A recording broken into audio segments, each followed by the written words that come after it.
Hey there, my name is Hecate, and welcome to the first installment of the DM Handbook. In this series, we break down some of the important concepts surrounding the role of the dungeon or game master. And in an effort to value your time, I'm going to do so in a way that is as concise as possible, so that if you ever feel lost, you have something handy to look or listen to. In the spirit of that sentiment, you know why you're here, so let's cut the crap and start dispelling that fog cloud. This particular video serves as an overview, and each of the 6 initial points covered here will have their own video later in the series, which will go into more detail for those who are interested. This is only the beginning, and as videos are added, the collection will form something comprehensive.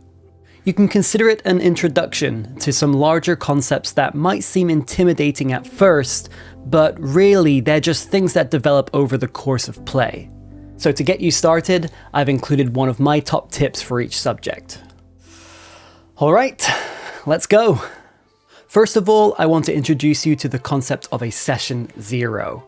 Session 0 is an introductory meetup that happens before your game actually starts. If you're just getting into the hobby, this might seem like an alien idea to you, but I assure you, running a Session 0 will actually dramatically decrease the chances that your group falls apart further down the line. In this session, you're not playing the game, you're talking about the game that you want to play, together. Ask your players about the stories they like, but also the stories that they don't like. If you intend to cover difficult themes in your game, make sure your players are aware of that in advance, and that they have an opportunity to tell you what they're not comfortable with. You may want to tell a dark, gritty tale about morality, but if any of your players have any reason to be concerned about the kind of topics that might cover, then you really need to be on the same page now. Speaking of being on the same page, Session 0 is also the perfect opportunity for everyone to be open about the kind of game they expect to be playing. Your players may be expecting a tactical, war game-like experience, while you may want to run a more narrative-driven game that's full of rich character moments and roleplay. These two particular expectations aren't necessarily incompatible, but if you can't reconcile these differences now, then you're going to save everyone a lot of heartbreak by addressing it early. Session 0 can also open up a foundation for communication further down the line, and that's the key to a great game. Okay, let's talk about one of the biggest elephants in most game rooms: rules. When you're starting out, regardless of what system or edition you're using, you're probably going to feel like there's an overwhelming amount of information bearing down on you that you're probably going to feel as though you need to remember in order to run a successful game. Deep breath, stop. You really don't need to know it all to start your game. And to be perfectly honest, most people don't learn it all by the time they finish either. There's a reason why most books have both a table of contents and an index. They exist to be referenced, and they exist to help you, so let them. Instead, focus your time and energy on the fundamentals, like how do you attack? How do you roll a skill check? What does a turn look like in combat? These things take up the majority of a session, and you're probably going to want to know them just to keep things moving relatively smoothly. If it turns out that you need to know the difference between a long jump and a high jump in D&D 5th edition, then you can look it up. Also, if there's a rule you don't know or can't find, feel free to improvise. Though, as a side note, I would say try to do so in favor of the players. No one really enjoys a ruling that punishes them for something that you don't know. Alright, let's talk about player agency. One of the most beautiful and incredible things about tabletop gaming is its almost limitless potential. If someone can imagine it, they can probably attempt it. So please, for the sake of everyone at the table, just try to remember that you're not writing a book. This is an awesome collaborative experience, so let the players have an impact on the game with their choices. Let them help you with the story. It's not your burden to shoulder alone. Agency comes in a lot of forms. So talk to your players about what makes the most sense for your group. Some games have a main story, and the agency comes in the form of the choices that the players make along the way that can then dramatically affect both the journey and the outcome. Other games take a more open world approach, in which players freely roam the sandbox from one point of interest to another. That's how their agency manifests. Neither is superior, but one might be better suited to your group. Talk about it. Seriously. Please, just... Conveniently, this brings us to the relationship between theme and structure. Stories in most mediums have a pretty typical structure, a beginning, a middle, and an end. D&D and other TTRPGs can be similar, but by the very nature of the fact that they are highly interactive experiences, the journey can be pretty hard to predict. So as the DM or GM, it's healthy to consider yourself as a guide as opposed to an orchestrator. The more you try to directly control what happens in the game, the more you're taking away from what makes the experience really special. Instead, focus on developing your ability to adapt.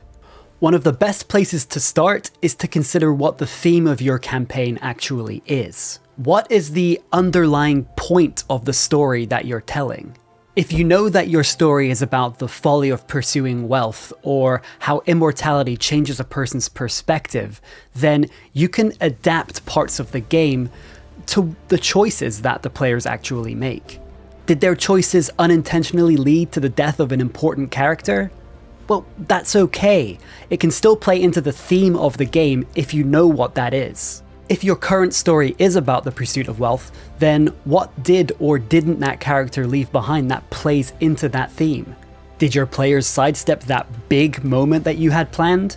Well, consider the implications of that, or consider how you could repurpose and move that event so that they run into it later, but the choices that they've made along the way have actually changed the circumstances in which that happens. If you understand the theme of the story, then the structure of it becomes very malleable, and it will always feel like it has some sort of focus and purpose. A thread to follow that links everything together just enough to weather the chaos. Now, this takes us to the subject of preparation. Preparing for your game can happen in a lot of different ways. It's very personal. The amount that's needed varies dramatically depending on the person and the needs of the session itself.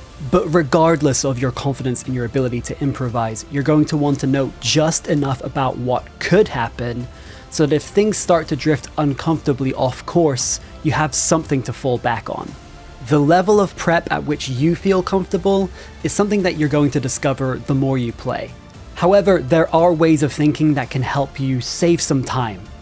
Here's one. Focus on preparing the main story beats of a session. While thinking about what your players might do between important events can be useful, trying to predict what they will do exactly and trying to predict how long they will take to do it is often fruitless. Instead, focus your energy and attention on the upcoming important events and think about why they are happening. If you know the why, then the how can change to fit the situation. Why is that nobleman going to be attacked by the Assassin's Guild? If you know the answer, then the when and the where can change depending on the player's choices that they make during the game. Instead of it all going down in that tavern across town like you'd planned, the players could just stumble across the body in a nearby alleyway where they've wandered. And that isn't a failure on your part, it's actually a monumental success.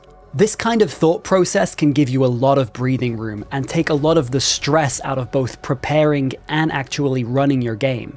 The more you do it, the easier it becomes, and the easier it becomes, the less prep you'll need to do. Finally, let's talk a little bit about theatrics. D&D has become quite popular over the recent years, especially in theatrical spaces, and that is really cool. However, don't feel like you need to put on a show when you're running a game. Acting out a character, doing accents and grand gestures can be great, but it's not the only way to create an immersive experience. Instead of actually acting out how the villain menacingly monologues as they pace across the room towards the players, you can instead focus on describing their body language as they do it. How the light in the room pulsates and the air turns frigid as they stride forward and demand a demonstration of resolve from the player characters. Often when you focus on describing the senses of the characters, then the players will pick up on that and follow suit. Find the balance that works for you. Stepping outside your comfort zone can be pretty rewarding, but you can find and refine your own style. Even if two people run the same campaign from the same book, they won't run the game the same way. And that's a really good thing. You've got this. Run your game. Alright, that about sums up this primer. I really hope that it was useful to you and that you feel a little bit more comfortable pulling out that DM screen. And as I mentioned at the beginning of the video, each topic covered here will be covered in more detail further down the line in the series. So if you haven't already, please consider hitting that subscribe button and make sure that the notification bell is active too, so that you'll know exactly when the videos go live. Either way, stay tuned for more D&D. And hey, while you're here, why not check out some of the games that I've DM'd for to see some of that handbook in action. Thank you very much for watching, and I hope you have a really great game.